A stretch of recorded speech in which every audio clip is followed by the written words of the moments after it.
Question 2, a snail can travel a constant speed of 32 feet every 5 minutes. How far does the snail travel in 1 minute? So anytime you're seeing this 1 minute or 1 foot, like that's a clue that you're going to be probably using unit rates. So I'm going to use a table to help me out and show my thinking on this one.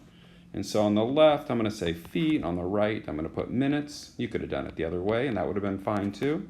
But the given information is that the snail travels 32 feet every 5 minutes. So part A, how far does the snail travel in 1 minute? So I'm trying to figure out that 1. And so to do that, to get from 5 to 1, I'm going to either divide by 5 or multiply by 1/5. I'll write both of those because they are equivalent operations. They both mean the same thing. So what's going to happen when I take 32 and either divide it by 5 or multiply it by 1/5? Well, let me just do those calculations over here. 32 times 1/5 is going to be equal to, remember that's 32 over 1, so that equals to 32 over 5. Now, that's the answer, 32 over 5. But normally you wouldn't say someone goes 32 over 5 feet per minute. I'd probably want to change that either to an improper fraction, which would be 6 2/5, because 5 goes into 36 times with 2 left over. So that many feet, or you could say 6.4 feet if you're working in decimals. All of those would be totally acceptable. All right, part B, how long does it take the snail to travel 1 foot? Okay, so now I'm trying to find the time. So I don't know the time, but I do know the distance.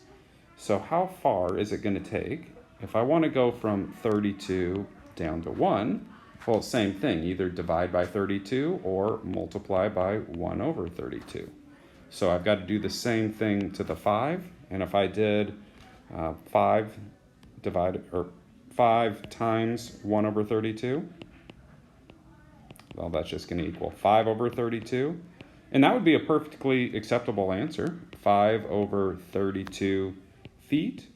Or, some people might prefer to express this as a decimal. And if you're doing it that way, I'm just going to get out my calculator and do 5 divided by 32. And that's 0.15625 feet.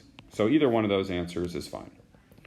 Part C, at this rate, how far can the snail travel in 6 minutes? So in my table, the 6 would go on the right side, and I'm trying to find the number of feet. Now, the reason the table's nice here is it's actually really easy to make a mistake in terms of, if you look at, we're going to use one of these answers, either in A or in B. And I'm going to multiply one of those by 6, but it's really easy to get it mixed up which one you're going to be multiplying by 6. And so if you look at the table, if I want to try to make this 6 here, probably what I'm going to do is I'm going to take that, what I would do is I would take the unit rate from the second row and scale that up. So how do I get from 1 to 6? I'm going to multiply that by 6. Well, then I got to do the same thing with the fraction, 32 over 5. So I'm going to multiply that by 6. And remember, 32 over 5, so really what I'm using is I'm using one of the answers from part A, and you can use either the 6 2/5 or the 6.4.